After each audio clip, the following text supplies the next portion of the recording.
Halo guys, kali ini saya akan menceritakan sebuah film yang berjudul Fast and Furious, Hobbs and Shaw. Film ini menceritakan tentang Hobbs dan Shaw yang akan mengambil virus bernama Snowflake yang dapat diprogram untuk memusnahkan jutaan manusia dari organisasi teroris Iteon. Oke, langsung saja ke alur ceritanya. Sebelum dimulai, persiapkan diri kalian, cari posisi yang enak dan rebahan. Di awal film diperlihatkan pasukan elit Inggris yang disebut dengan MI6 yang dipimpin oleh Hetty Shaw sedang ditugaskan untuk mengamankan virus yang dapat diprogram untuk memusnahkan manusia yang dijuluki dengan nama Snowflake dari organisasi yang bernama Iteon.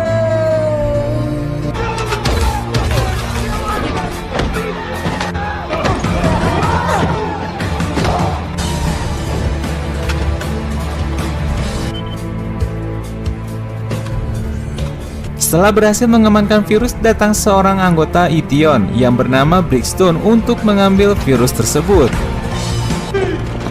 Whoa, I'm a fan.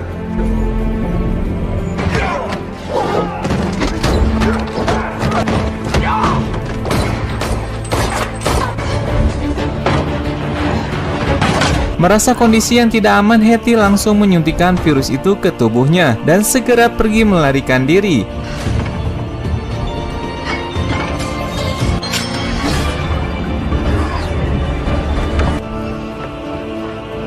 Brixton yang kehilangan Hetty lalu mengambil HP salah satu agen MI6 untuk memfitnah Hetty dengan melaporkan Hetty bahwa dia sudah membunuh semua anggota MI6 dan melarikan diri membawa virus Snowflake. Brixton lalu membunuh agen MI6 yang tersisa. Dia kemudian memerintahkan anak buahnya yang baru datang untuk menangkap Hetty. Berita mengenai hilangnya virus Snowflake itu beredar dengan cepat, terutama di kalangan intelijen Inggris dan Amerika. Dari kedua negara tersebut memiliki orang-orang terbaiknya untuk menangani kasus ini. Mereka adalah Deckard Shaw yang sedang menemui ibunya di Inggris dan Hobbs yang sedang berada di Amerika. Secara bersamaan keduanya pun menerima misi dari seseorang. Deckard yang berada di London dan Hobbs yang berada di Los Angeles pergi ke acara hiburan malam untuk mencari kelompok yang diduga anggota Iteon. Mereka berdua memiliki misi yang sama, yaitu untuk mencari informasi mengenai virus Snowflake.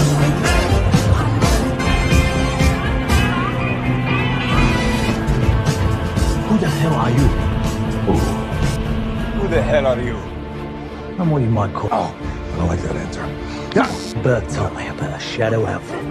Beberapa waktu kemudian, ketika Hobbs dan anaknya yang bernama Eliana sedang makan di sebuah restoran, di sana Hobbs dibujuk oleh teman lamanya, seorang agen CIA bernama Locke, dan Deckard juga dibujuk oleh agen CIA yang bernama Locke agar mereka bisa bertemu dan bekerja sama untuk melakukan misi yang sama, yaitu mencari virus Snowflake di London. Setelah bertemu, Hobbs dan Deckard ternyata adalah teman lamanya yang dari dulu kurang akur. No fucking way. I'm not working with this guy.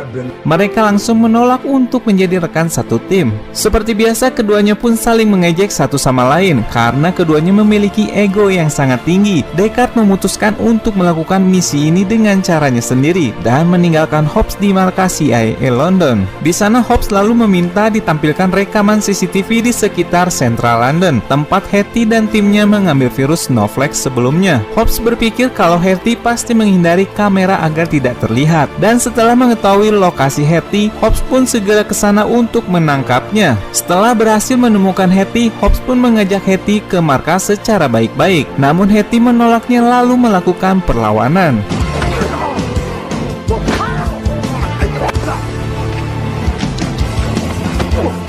Hobbs pun akhirnya berhasil menaklukkan Hetty. Sementara di tempat lain, Deckard pergi ke apartemen Hetty untuk mencari informasi, di mana Hetty adalah adik kandungnya sendiri. Namun dia diserang oleh kelompok Iteon yang ingin mencari informasi yang sama, yaitu tentang keberadaan Hetty.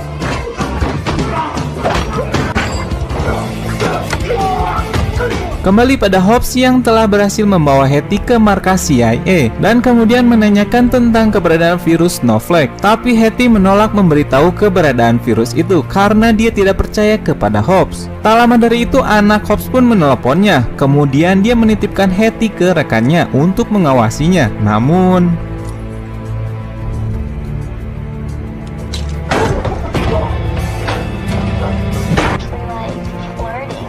Where'd you hear that from? The lady, we're not flirting, all right? Zero chemistry. Hobbs yang mengetahuinya langsung mengamankan Hetty dan tiba-tiba Deckard datang untuk menyelamatkan Hetty. Deckard lalu mengakui kepada Hobbs kalau Hetty adalah adiknya. Karena situasi yang memanas, Hetty lalu mengakui kalau virus itu telah ia suntikan ke dalam tubuhnya. Di sisi lain, pada markas Ition terlihat Brixton yang sedang diperbaiki agar teknologinya semakin sempurna. Demi tujuannya menguasai dunia, dia akan menggenosida bagi siapapun yang menolak bergabung dengan organisasi mereka. Ketika Deckard dan Hobbs mencari cara untuk mengeluarkan virus itu dari tubuh Hetty, tiba-tiba pasukan Brixton datang menyerang markas mereka.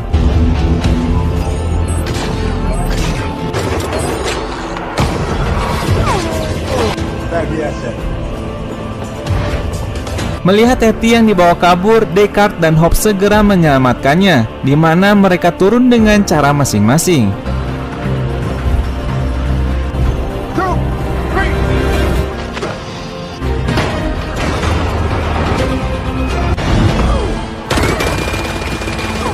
Ketika Hetty tersadar dan mengacaukan rencana Brixton, di sana Deckard menembaki Brixton namun tidak mempan. Diketahui Brixton dulunya adalah rekan lama Deckard yang telah berubah menjadi musuhnya, di mana sebelumnya Deckard telah menembak dan membunuh Brixton. Namun berkat Ition dia kembali bangkit seperti sekarang. Ketika Hobbs melemparkan bom, mereka berhasil melarikan diri menggunakan mobil.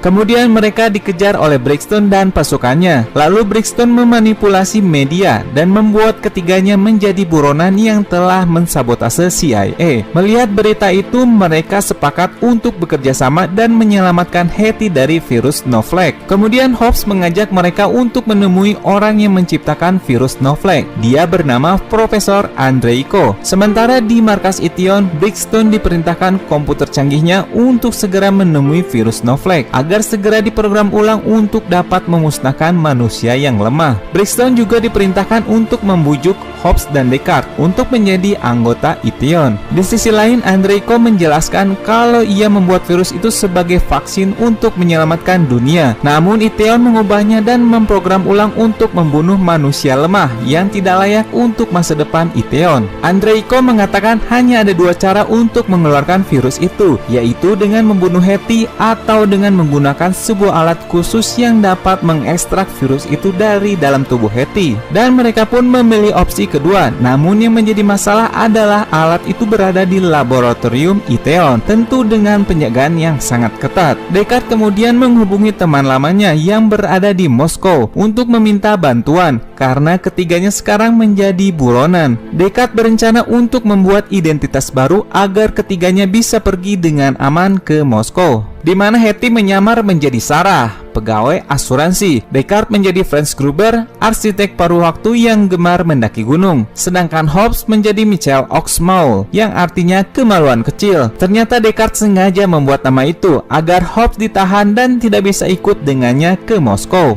Tapi Hobbs berhasil mengatasi petugas itu dan kembali bergabung dengan Deckard dan Hetty. Where's my seat? Hobbs kemudian mempersiapkan senjata untuk menghadapi pasukan Brixton yang akan segera datang. Namun setelah diperiksa, ternyata semua senjata itu sudah dibuang ibunya Hobbs dan menggantinya dengan senjata tradisional. Karena senjata-senjata itu dapat menyebabkan kematian keluarganya. Pada akhirnya mereka semua terpaksa harus melawan pasukan Brixton dengan senjata tradisional. Deckard lalu menyuruh Hetty untuk meretas sistem senjata Brixton karena senjata mereka hanya bisa digunakan apabila menggunakan kode aktivasi. Tak lama dari itu, Hobbs dan Deckard langsung menyusun strategi untuk menghadapi pasukan Brixton. Mereka membuat jebakan di tebing utara yang akan dijadikan sebagai tempat terakhir apabila mereka semua terdesak.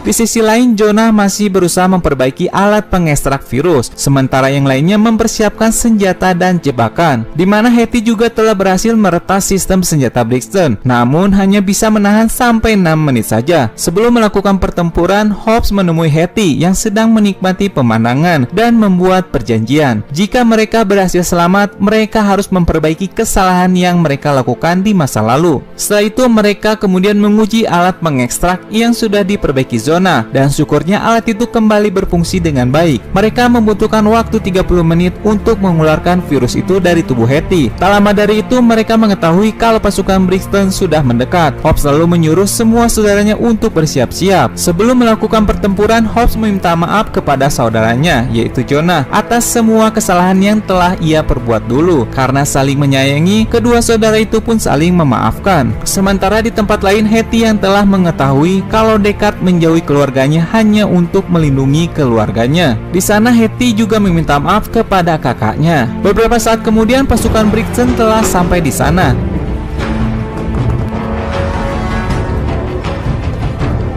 Ketika ingin melakukan serangan, Hetty langsung menonaktifkan semua persenjataan pasukan Brixton. Melihat kondisi yang terjebak, Brixton meminta markas pusat mengirimkan helikopter. Pasukan Brixton pun hanya bisa melawan dengan tangan kosong. Di sana Deckard datang dan melawan musuh yang ingin mendekati Hetty. Tak lama helikopter datang dan segera Brixton menangkap Hetty lalu membawanya. Hobbs dan Deckard yang melihatnya langsung mengambil truk derek untuk menghentikan Brixton. Mereka berusaha agar helikopter itu turun, di mana saudara Hobbs yang lainnya pun datang membantu dengan menyatukan mobil mereka agar helikopter itu tidak bisa pergi. Setelah semua itu, satu persatu dari mereka mengaktifkan NOS dan akhirnya berhasil menarik kembali helikopter itu.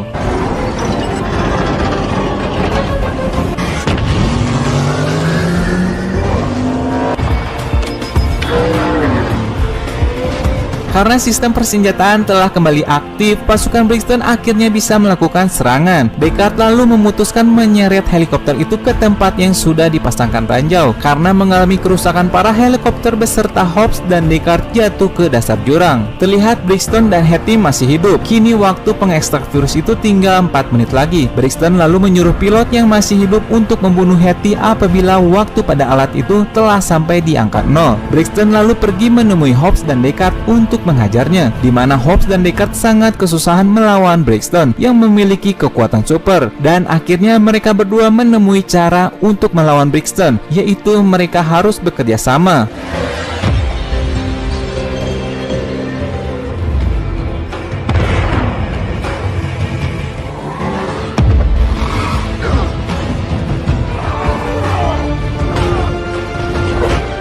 Setelah alat pengekstrak virus menunjukkan angka 0, lalu Hetty segera menghajar pilot itu hingga tewas.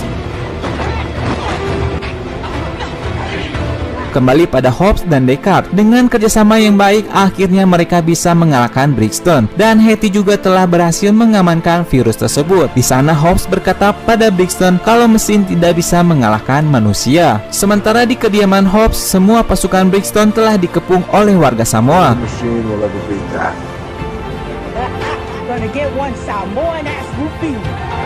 Pimpinan Iteon yang melihat Brixton sudah tidak berguna lagi kemudian menonaktifkannya. Melalui radio helikopter, pimpinan Iteon mengatakan kalau Hobbs sebenarnya mengetahui siapa Iteon. Dia juga akan terus mengawasi mereka bertiga, dan suatu saat nanti mereka akan bertemu.